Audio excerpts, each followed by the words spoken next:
The enemy will dangle a carrot and try to pull you off, whether it's with money or it's with more a career, or even sometimes just to make you feel like, well, I'm not getting what I need. I want to go somewhere else. And you cut off the relationships, the accountability, the teaching, the Word of God, and then you find yourself in a place that you never dreamed you'd be.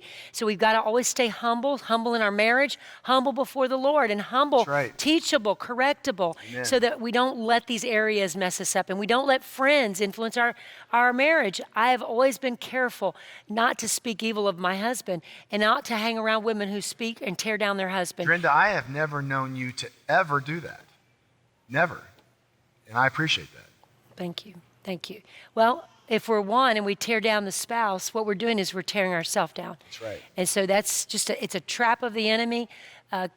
Guilt, condemnation, all these things the enemy tries to bring, accusations. It's all from the enemy. We've got to recognize it as a plot to destroy our homes. And so we've got to give our children love, discipline, time, talent, model life, and model faith to them. We've talked about that in other series in the New Vintage Family, but we can't put our children as first priority in the marriage. You did not make a covenant with your children. That's right. You made a covenant of marriage with your spouse before God. That's good. And so your relationship with your spouse comes before the children. Yes. And children are very clever. If they learn that they can play mom and dad against each other to get what they want, marriages have been divided and conquered and the relationship destroyed because a couple put the children before the relationship. You cannot do that. You've got to protect the marriage bed. You've got to protect your intimacy. You've got to protect your time with each other. You've got to have time with each other. Right. And you've got to decide together what you're going to do and how you're going to walk this out. The things that you did in the beginning, as Gary shared, you got to continue to do. You used to do things together that you had fun doing together. Continue to do so. It's not acceptable to say, no, I'm not going to go now, or I'm not going to go there with you, or I refuse to whatever it is you used to do together. Find hobbies, find something that you can do together, the two of you, that can increase your adventure, your excitement in life, your joy, your fun, something that you share. Don't relinquish your relationship to him hanging out with the guys and you hanging out with the girls and you both working and all of these things that can choke out love and choke out the sowing and giving to each other. And be wise. The same thing with your career, your job, your occupation, working all the time and not being there for your spouse ever. There's seasons that you can make sacrifices, but you've got to strengthen your marriage. You've got to have the joy of the Lord in your marriage. You've got to continue to reinvent your marriage and refocus and sow. And there's ways we've done that through the years, through managing our time. And I just want to share some of these time investments that we've done to make room for love. You have to make room for love. You have to schedule love, if you will. One of the things that we did is, as a family, took 2 weeks annually as a vacation. And you may say, we can't afford that. I want to say to you, cannot afford to not do it, okay? You can't afford to not take a vacation with your family. You have to. Even if all you can do is take a tent that you borrow from someone and pitch it somewhere, or get in the car and drive somewhere, whatever you have to do, put your faith out, believe God, start where you are, take the vacation you can afford now, but it does not have to be Disney or someplace that's crazy and hectic. Take the time to invest in your relationship. And you say, why 2 weeks? The first week, it'll take you just a week to let down. It'll take you just a week to reconnect and recognize what problems are going on in your family. If you take a 1 week vacation, it's usually a nightmare, okay? Usually that's just enough time for all of the conflict to come out, all the issues to come out. Why? Because you've lost connection with each other. It's been too long since you had this day in and day out with each other. What we'd always do is go into that second weekend. It would be so wonderful, so wonderful. We reconnect, the kids reconnect, we reconnect as a couple, the families reconnected, and then we just didn't even want to go back to the pressures. But just as the second week is coming to an end and you're starting to move into that time, you get this, like, it's time to go home and do what we're called to do. That's great. Now you've really detoxed, you've really reconnected, and now you can go back and do what God has called you to do as a unit, as a family. Amen. And so then the other thing is quarterly. Every 90 days. So in those 2 weeks, we would get our best ideas. We'd hear from God. We'd become so one again and so connected in every realm that now we start to percolate ideas from God. Things would start coming up, and I'd get an idea for our business, and he'd get an idea. And the next thing you know, we're driving in the car. I love road trips for that reason. We're sitting there communicating for 15 hours, driving back from, from Colorado or something, and we're talking, and we get all these ideas, and I'm writing them down as he's driving. I relinquished the driving since I made him nervous. I'm writing. And so we're growing and we're getting ideas and downloading things from the Holy Spirit. We go back and implement them. And so then quarterly, 90 days later, we stop and we regroup. We regroup for 2 or 3 days, sometimes just the two of us, sometimes with the children. But we take away 2 or 3 nights and we go away, even if it was Mohegan State Park, wherever it was, a hotel, wherever. We take a little drive, a family drive. We go somewhere and we regroup and we go, where are we at? How are we doing with our plan that we set? Where are things at? We readjust the plan. We get back connected again and we run for another 90 days. And you've got to reward yourself. I want to add one thing about vacations with other families. And that is, you need a vacation without another family with you so that you can connect with your family. It's true. You can have fun with other families, but I'll just be honest with you. More important than hanging out with your friends, what ends up usually happening is the kids hang out and the adults hang out. It's not the same as when mom and dad reconnect and kids reconnect and you are a family unit. So if you've had a vacation and you want to go do something with friends, great, do that. But don't let that become the priority. Instead, make sure, at least if you're going to do vacation together, that you also have some private alone time as well, that you are just with the family, or you're together and you split and go different company, different ways. Anyway, quarterly, do the 90 days. And then a date time weekly. You say, we can't do a date time. We can't do that. There's just not enough time, enough money. You have to. What's more important to model to your children is a solid, godly, good, healthy marriage and relationship. Much more important than whatever you're buying with your money, the trinkets, the stuff, the things you pick up at, the stores and all that. It's more important to be together. And one of the things that really pushed the date life for us is when we started this church, we did a marriage conference and we learned a lot about marriage. We sowed that seed and it really transformed a lot of things in our marriage, what we learned, what we sowed into others. But also the local radio station, they had a marriage program, and I guess on the air the couple got into a fight. I hope that wasn't you. But anyway, they got into a fight on the TV, on the marriage program on the radio.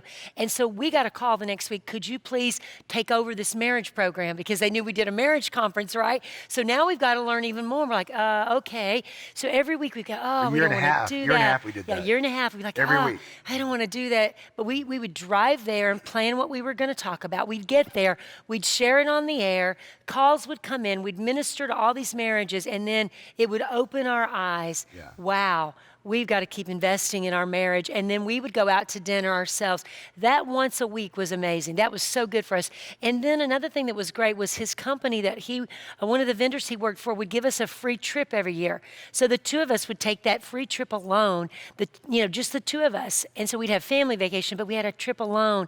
I can't tell you how valuable that has been to keeping us connected, to sowing in our relationship, to being intimate with one another where there was no children around, that we could talk, that we could explore our marriage and talk about the future and dream together. And then daily, just praying. Even if it's a quick, Father, I just pray for my spouse. I just thank you for Gary. I thank you that you anoint him today, that you give him favor, everybody he speaks with and every appointment he has. And thank you that he is a man of God and integrity and he wins and he's an example. And those are prayers I see him today living that I prayed over him. He turned around praying for me, washing each other with the word of God. Amen. And praying over each other. That creates an intimacy and a unity.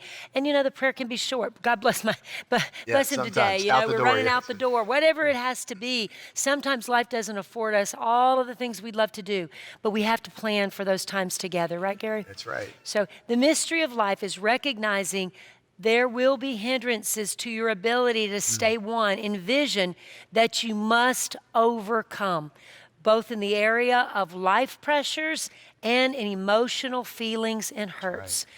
There's external pressure, but can I just tell you, there's also internal pressure. Yes, there is. There's things you brought into the marriage, things I brought into the marriage. Everything you thought about marriage is what you saw, either in media, you saw in your parents and their relationship, the way they handled situations, the way they handled money, the way they handled conflict, the way they talked about each other. That's what your normal is. And so we have to reinvent and we have to renew our mind. What does God say is right, not what we saw. Also, if you've been through a divorce or you were abused or you were molested or some serious trauma happened in your life in the area of marriage, your parents got a divorce or you saw some trauma or experienced something, that forms your idea of marriage, about what it looks like, what sexual intimacy looks like. All of these things are internal pressures that you filter the marriage relationship through. And sometimes those can be even more dangerous and difficult than external pressures. Sometimes we'll fight harder dealing with external pressures, but those internal things where we began to have emotional triggers in the relationship that trigger hurtful feelings that we've experienced, painful words that maybe our father or our mother spoke over us, or an ex-relationship or a boyfriend or girlfriend, those things can be harder to deal with and cause us to step into patterns that are unhealthy in our relationships. You know, emotionally, you have 5 basic emotions, and you can see these all play out in marriage. And so it's crazy to think that we're not going to occasionally feel some of these emotions in our relationship. One of them is disgust. Occasionally, you're going to get disgusted with your spouse if they do something that really agitates you. And it can be the little foxes, right? The little things that spoil. Why does he brush the toothpaste in the middle? Or why does she leave this there? Or why does she hang her pantyhose in the bathroom? Or whatever it is. Or why does he leave his socks on the kitchen counter? Just whatever things. So I'll see them, I guess. Make sure I know where they're at. I wasn't pointing that at you, honey, but I jokingly. We have this discussion. Still. To me, kitchen countertops are clean, sterile places where food go, right? Not socks. And guys tend to recycle their socks on top of that, right? So anyway, but I've learned from Gary about hunting. And in hunting, the male species will mark the territory. And he will make that territory. What he's saying is, this is my territory, and I'm the male, and I'm protecting the female, and this is the area that we have love, and this is my area. And so I jokingly say to him, when we go somewhere, we're in a hotel, he puts his pants on the chair, his socks on the counter, his shoes beside the bed, and so the whole room is him in every place. I'm remembering him. So, that's right. Anyway, now you can see that as disgusting, or you can see that as joy. Hey, or you can just say it's sloppy. I don't know. There is a man. There's a man here. There's a man that I love, right? That's the joy of it. So instead of filtering those things through something negative, see it as good. So disgust is one of those emotions. Sadness is one of those emotions. Sometimes you're going to feel sad in the relationship. There was an expectation that didn't get met, and now you're sad, or something happened that hurt you. So also anger. Boy, that sadness can turn to anger then, right? If that expectation isn't met, or hurtful words are shared, or you filtered the words they spoke that they didn't even mean to hurt you with through something that happened to you in the past, and all of a sudden they pushed a button, an emotional trigger. They didn't even know. All of this stuff comes from the past, comes just flowing out, and now they're angry and they're going off on you, and you're like, what happened? Fear. Fear is another emotion. Fear that you won't measure up, or somebody said something to you in the past about divorce, or fear of a divorce, or fear of a breakup, or fear of rejection, or fear that your spouse is not going to be faithful, or just all these things that we've seen, hurdles from the past, or things that we've seen in movies. Be careful what you put before you. Movies to your emotional makeup, you can renew your mind to a movie, and it can come off to your emotional realm as real, even when it's not, because your emotions can't tell the difference. When you react to that movie, you can actually be patterning yourself, or you can watch a movie that makes you feel bad, or feel sorry for yourself, or feel like you should go up against your husband, or this woman did this in the movie. I'm doing that too. There are all these messages coming to you every day that are anti-God, anti-marriage. You have got to invest in your marriage, or these patterns are going to bring fear, anger, sadness, disgust. Joy is the emotion. That's the 5th one, joy. God intended marriage to be joyful. Yes, he did. He intended you to get the greatest fun and satisfaction, to laugh together, to share together. Today, Gary and I think the same thoughts. We will be riding in the car. We will say the same thing almost at the same time. We'll be thinking the same thing about some situation, or about a person, or about where we want to eat. It's like our love is maturing, and that is the goal. The goal is to grow in love. love, to let joy emanate and overtake the sadness. And that comes from first a relationship with Him that permeates into the relationship, so that the glory of God that's in Him and the glory of God that's in me, we see that in each other. Thanks for watching, and if you enjoyed this video, make sure to visit me at Drenda.com and subscribe now.